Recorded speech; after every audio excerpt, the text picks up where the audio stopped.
जीवन से संबंधित सवालों के बारे में आपका स्वागत है। ये कार्यक्रम सवाल और जवाब के रूप में है और आप जैसे दर्शकों के लिए खास सवाल है जो आपके मन में विभिन्न विषयों के बारे में हो सकते हैं, जो कि महत्वपूर्ण है। इनमें परमेश्वर, यीशु, स्वर्ग और प्रार्थना के बारे में सवाल शामिल है। ऐसा कोई सवाल नहीं है जो आप नहीं पूछ सकते, लेकिन हमारे होस्ट और को होस्ट जो इस कार्यक्रम को संचालित कर रहे हैं, वो विभिन्न दृष्टिकोण का आदर करते हैं।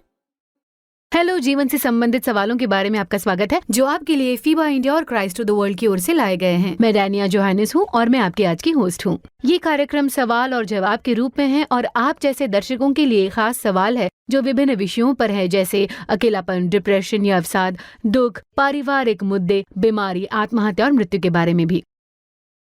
यदि आप जीवन से संबंधित सवालों के उत्तर पाना चाहते हैं तो देखते रहिए। आज हमारे साथ पास्टर बेंजामिन है। फिर से एक बार हमारे बीच आने के लिए धन्यवाद। धन्यवाद पास्टर, आगे बढ़ने से पहले मैं प्रार्थना शुरू करना चाहूंगी। प्रिय परमेश्वर, आज के दिन के लिए धन्यवाद। आज हमारे साथ आइए जब हम आत्महत्या और उससे संबंधित बातों की चर्चा करते हैं जो परिवार के अंतर्गत होती है। यीशु के नाम में हम प्रार्थना करते हैं। दर्शकों, आज जैसे आप सब जानते हैं, आज का कार्यक्रम आत्महत्या और उससे संबंधित समस्याओं के बारे में है। पास्टर ने और मैंने प्रार्थना की है और उसके बारे में विस्तार पूर्वक चर्चा की और हम सही रीति से इस समस्या पर चर्चा करना चाहते हैं। इसीलिए कृपया देखते रहिए। आप पेन या कागज लेकर कुछ बातों को लिख सकते हैं जो आपको हमारे कार्यक्रम से महत्वपूर्ण लगती होंगी। कृपया देखते रहिए। पास्टर, हम दर्शकों के सवालों की ओर आगे बढ़ने से पहले क्या आप दर्शकों के लिए आत्महत्या की परिभाषा बताएंगे? आपके सवाल का जवाब देने की कोशिश करने या आत्महत्या के इस विषय पर चर्चा करने से पहले मैं आपको बताना चाहता हूँ कि मैं ना तो मनोवैज्ञानिक हूँ और ना ही प्रशिक्षित सलाहकार या मनोचिकित्सक है। लेकिन लोगों के दुखों को सुनकर, उनसे मिलकर और परमेश्वर के वचन को सुनकर मैं आपको कुछ बताऊंगा। मेरी प्रार्थना यह है कि ये कार्यक्रम आपकी आशीष का कारण ठहरे, केवल उन लोगों के लिए नहीं जो उस तरह के दर्द से होकर जा रहे हैं, लेकिन दूसरों के लिए भी जो दुख से होकर गुजरने वाले लोगों के लिए सहायक हो सकते हैं। जब हम आत्महत्या के बारे में बात करते हैं तो आत्महत्या केवल अपने आप को मार डालना है, अपनी जान लेना है। सरल शब्दों में आत्महत्या का अर्थ अपने जीवन को अपने खुद के हाथों में लेना है। मैं उसी तरह बताना चाहूंगा। धन्यवाद पास्टर। तो आज के दर्शकों के सवालों की ओर आगे बढ़ेंगे। हमारे पास इस दर्शक की ओर से, प्रिया की ओर से एक सवाल है। वो पूछते हैं, क्या आत्महत्या गलत है? ये गलत है क्योंकि परमेश्वर ने हमें जीवन दिया है। ये नहीं कि हम अपने आप को मार डालेंगे या अपने आप को कुछ करेंगे। उसने हमें जीने के लिए जीवन दिया है। इसलिए वो निर्णय लेना गलत है कि हम जिएंगे नहीं, हम अपने आप को मार डालना चाहते हैं। ये गलत बात है और किसी के पास परमेश्वर द्वारा दिए गए जीवन को अपने हाथों में लेने का अधिकार नहीं है। ये इसी से संबंधित सवाल है पास्टर। मुझे लगता है कि आप इसका उत्तर देंगे, लेकिन आत्महत्या पाप है? हाँ, पिछले सवाल ने पूछा कि क्या आत्महत्या गलत है। हाँ, वो गलत है। लोग क्यों कहते हैं कि ये पाप है या पापमय है, या उसे पाप क्यों कहा गया? क्योंकि बाइबल कहती है, तू हत्या न करना। हत्या किसी भी रूप में गलत है, वो पाप है, और आज्ञा का उल्लंघन करना भी पूरी तरह से पाप है। मैं इस बात को सामान्य बनाना नहीं चाहता, पर सिर्फ मैं आपके सवालों का जवाब आसान बनाना चाहता हूं। क्या वो गलत है? हाँ, गलत है। क्या वो पाप है? हाँ, पाप है, क्योंकि बाइबल कहती है हत्या न करना। और जब आप परमेश्वर की आज्ञा का उल्लंघन करते हैं और जो कुछ उसने कहा है उसके विरुद्ध करते हैं तो ये पाप है। पास्टर, यहाँ निर्मला की ओर से एक सवाल है। मेरे पति ने अचानक अपने आप को मुझसे दूर कर लिया है और बहुत तुनक मिजाजी हो गए हैं। अब वो प्रेमी और मिलनसार नहीं है और वो अकेले रहना चाहते हैं। वो मुझसे बात नहीं करते। आपको लगता है कि वो आत्महत्या का विचार कर रहे हैं? मुझे क्या करना चाहिए? कई कारण हो सकते हैं क्योंकि वो उस तरह बर्ताव क्यों कर रहा है। और जरूरी नहीं कि यह आत्महत्या के विचारों के कारण हो सकता है कि वो असफलता का सामना कर रहे हो या किसी तरह का तनाव होगा जिसमें से वो जा रहे हैं। मुझे नहीं लगता कि हमें इस विषय को सामान्य बनाना चाहिए, लेकिन परिवार के रूप में ये उनके लिए अच्छा होगा कि जो कोई उनके करीब है ये जानने के लिए बातचीत शुरू करे कि उनके मन में क्या चल रहा है। यदि वो अकेले रहते हैं तो वो अलग अलग रहते हैं, वो दूसरों के साथ शामिल नहीं होना चाहते। हाँ, उन्हें अकेले छोड़कर चले न चाहिए। यदि उनके जीवन में ये लगातार चल रहा है तब तो हमें पता लगाने की जरूरत है कि कौन सी बात है जो उन्हें परेशान कर रही है। सभी लक्षण हमें आत्महत्या की ओर नहीं ले जाएंगे, लेकिन यदि आप कारण के बारे में निश्चित है कि वो ऐसे क्यों है तो आप उस लक्षण का इलाज करने के बजाय उस कारण का इलाज करें। सो पास्टर, यहाँ पर उसी के आधार पर एक सवाल या टिप्पणी है। मैं अपने बच्चे की रक्षा करने के लिए सब कुछ करना चाहता हूँ।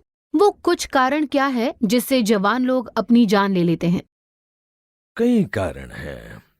सब कुछ एक कार्यक्रम में बताना बहुत मुश्किल है। मतलब मानसिक समस्याएं, वस्तुओं का गलत इस्तेमाल, ड्रग्स या शराब, स्कूल में रिश्तों की समस्याएं, काम की जगह पर तनाव हो सकता है कि कोई व्यक्ति उन्हें धमका रहा है और वो उसे संभाल नहीं पा रहे हो।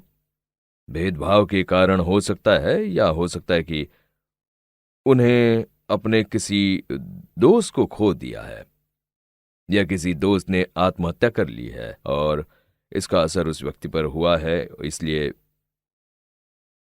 वे आत्महत्या करते हैं। मुझे लगता है कि अच्छा होगा कि माता पिता इन लक्षणों पर ध्यान दें जो सामान्य से अलग हों।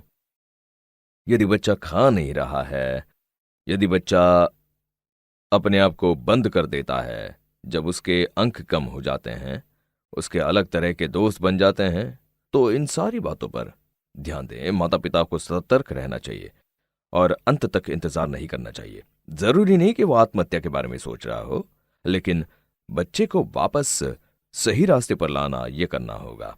मैं मानता हूं कि माता पिता 24 घंटे सातों दिन ध्यान नहीं दे सकते, लेकिन बच्चा उनके साथ होता है तो इन चिन्हों को देखें कि क्या उस पर काम किया जा सकता है।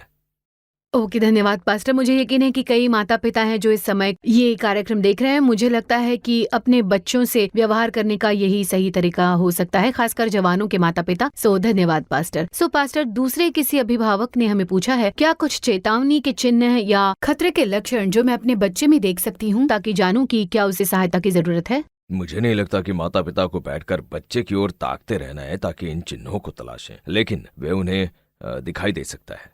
पहली बात, मैं क्रमानुसार नहीं बता रहा हूं। पहली बात, बच्चा उन बातों में दिलचस्पी नहीं ले सकता है जिनमें उसे पहले आनंद आता था। दूसरी बात, वो खाना नहीं चाहता, उसे भूख नहीं लगती। तीसरी बात, उसे नींद नहीं आती। चौथी बात, वो ड्रग्स या शराब का आदी हो गया है और वो चिड़चिड़ा भी हो जाता है। कभी कभी वो बहुत प्यार जताता है, जरूरत से ज्यादा नहीं। दरअसल वो भी एक चेतावनी है। हमें सावधान रहने की जरूरत है। लेकिन कभी कभी बच्चे कहते हैं मैं वैसा करूंगा, मैं आत्महत्या कर लूंगा, और कभी कभी माता पिता कहते हैं वो नहीं करेगा, वो सिर्फ हमें डराने की कोशिश कर रहा है।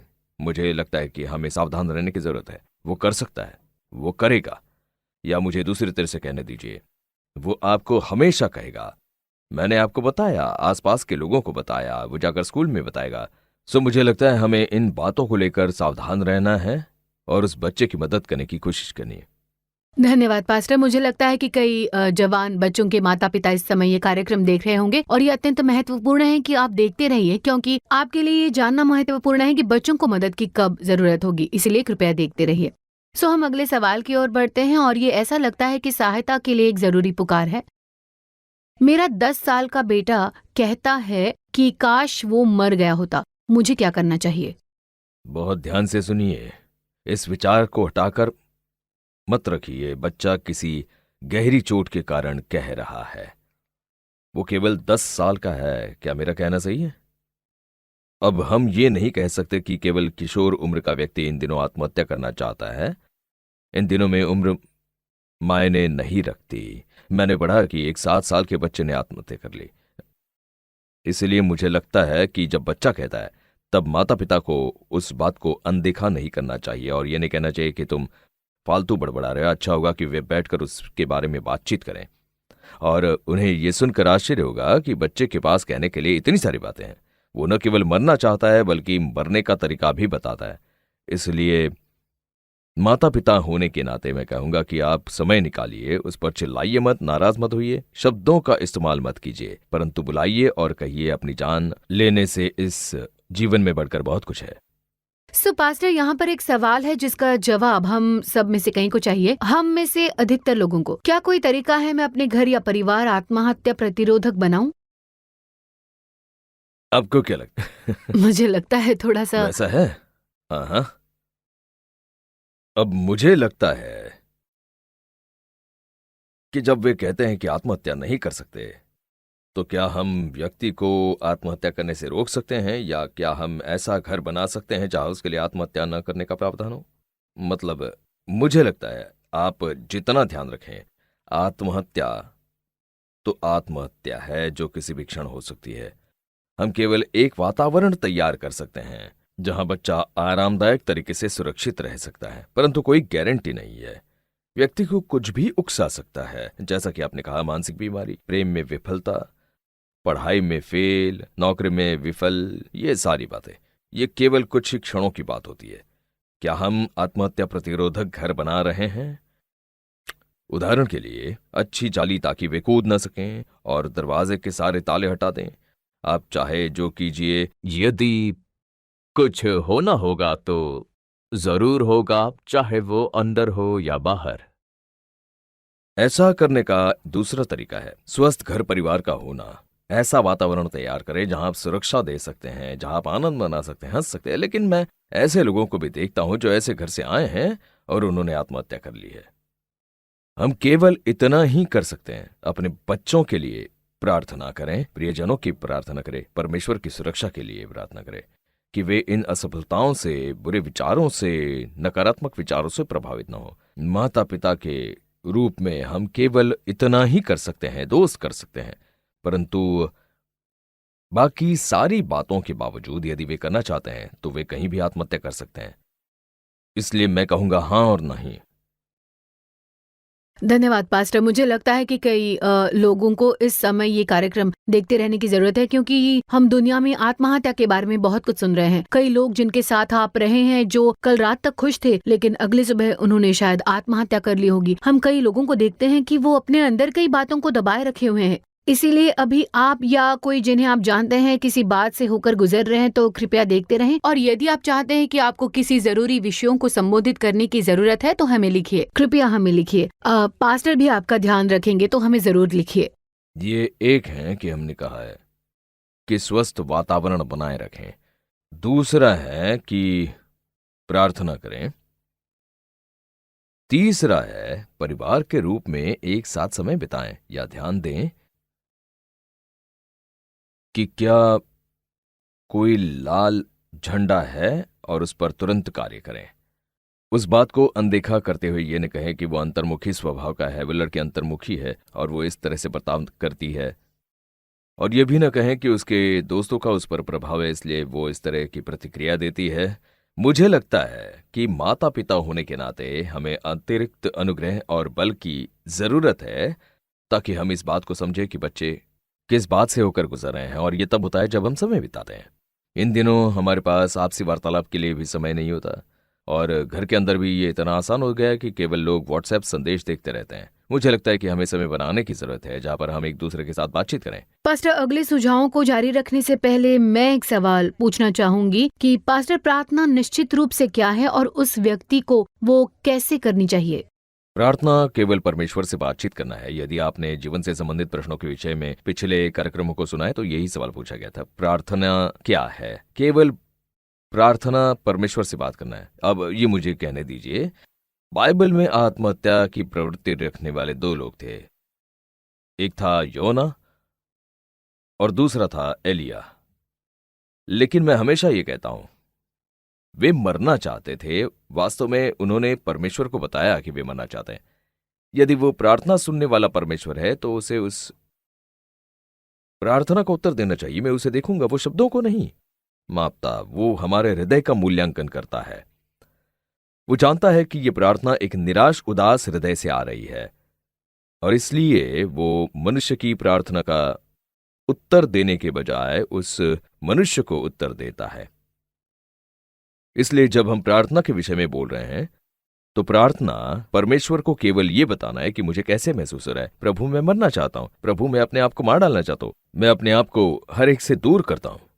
जब हम प्रार्थना करते हैं तो परमेश्वर अवश्य ही आपकी प्रार्थना के क्षण में आपसे मुलाकात करेगा। इसलिए मैं आप सभी को प्रोत्साहन देना चाहता हूं। शायद आपके माता पिता व्यस्त हैं, उनके पास आपकी सुनने के लिए समय नहीं है, आपके पास दोस्त नहीं है जिनको आप जाकर बता सके। क्या मैं ये कह सकता हूं कि जब आप इस कार्यक्रम को सुन रहे हैं, आप जहां कहीं हो, जबकि ये विचार आपके मन में चल रहा है, तो आप कहते हैं मैं अपने जीवन को खत्म करना चाहता हूं। क्या आप रुकना और धीरे से प्रार्थना करना चाहेंगे? ऊपर देखिए और प्रभु परमेश्वर को बताइए कि मैं मरना चाहता हूं। रुकिए, रुकिए। परमेश्वर उस स्थिति में दखल देगा।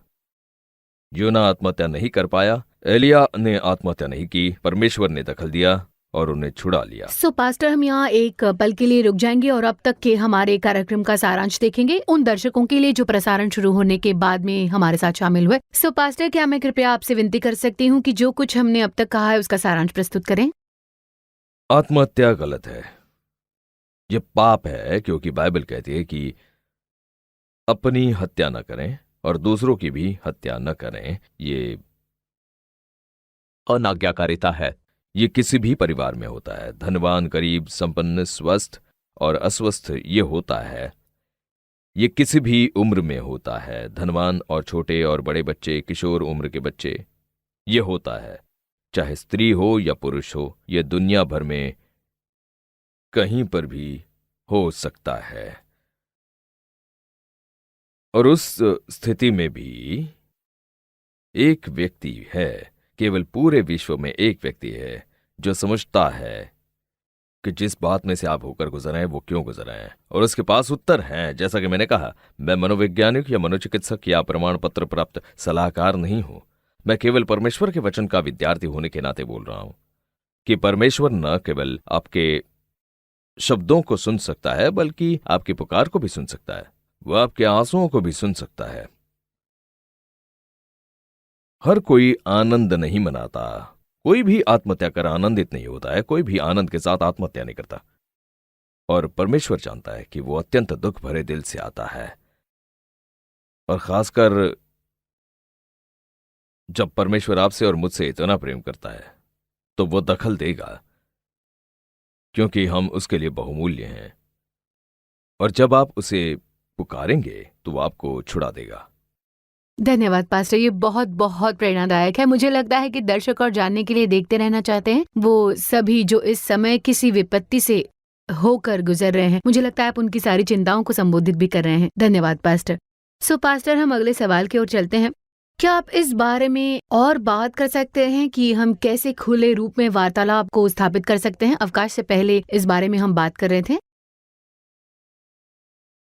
अवकाश से पहले हम इसी बारे में बात कर रहे थे। ऐसे समय में जी रहे हैं जहां हम सब कुछ तुरंत हासिल करना चाहते हैं।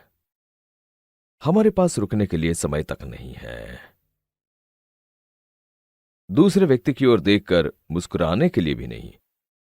कभी कभी मैं सोचता हूं कि हम स्वार्थी समाज हैं। हम ये भी नहीं जानते कि हमारा पड़ोसी कौन है, और यदि पुकारता भी रहा तो हम उसकी पुकार सुनना नहीं चाहते।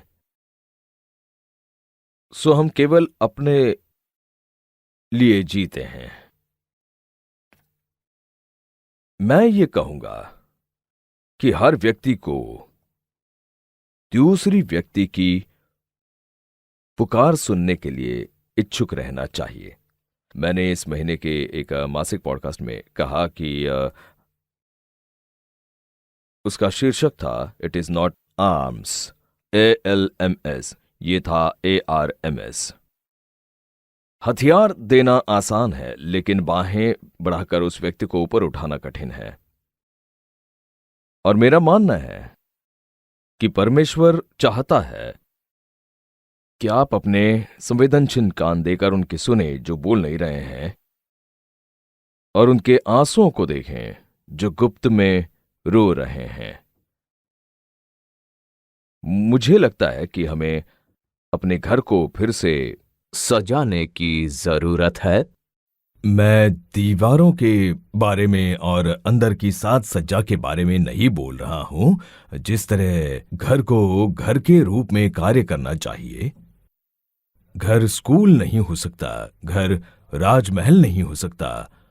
वो घर होना चाहिए जहां आप और मैं वापस आने में राहत महसूस करें और केवल कहें, अप्पा ये मेरी जगह है। सो पास्टर, अगला सवाल थोड़ा दिलचस्प लगता है और ऐसा लगता है कि ये एक मुश्किल स्थिति है। मेरा बेटा 16 साल का है। उसने मुझे कल बताया कि उसके सबसे अच्छे दोस्त ने उस पर भरोसा किया, लेकिन उसने आत्महत्या करने की योजना बनाई है। वो अपनी माँ के साथ रहता है। मुझे क्या करना चाहिए? यदि उसके अच्छे दोस्त ने उस पर भरोसा किया है तो अच्छा होगा कि वो उसकी सुने, पहली बात। दूसरी बात, उसकी मां को बताएं। बच्चे को नहीं, जिसने उस पर भरोसा किया उसकी मां से कहें, मदद प्राप्त करें। और मां इस लड़के की मां को बताएगी यदि वे एक दूसरे को जानती है, या यदि ये लड़का उस लड़के की मां को जानता है तो उसे जाकर बता देना चाहिए कि आंटी ऐसा हुआ है और मुझे लगता है कि उसने मुझे बताया है और मैं आपको बता रहा हूं, इसलिए उसके साथ कठोरता मत कीजिए। और जब आप ये खतरा महसूस करते हैं, या मैं आपको बता रहा हूं, ऐसी स्थिति तैयार करें जहां पर आप उस लड़के की बहुत करीब हो सकते हैं ताकि उसकी बातों को जान सकें।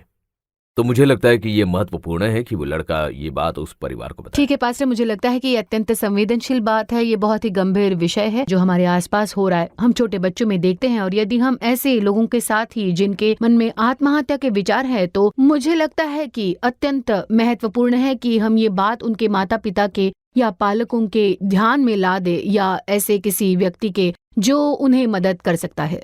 सो देखें कि कभी कभी क्या होता है। वो कहता है कि ये मेरा बहुत अच्छा दोस्त है, उसने कहा है कि मैं ये किसी को ना बताऊं।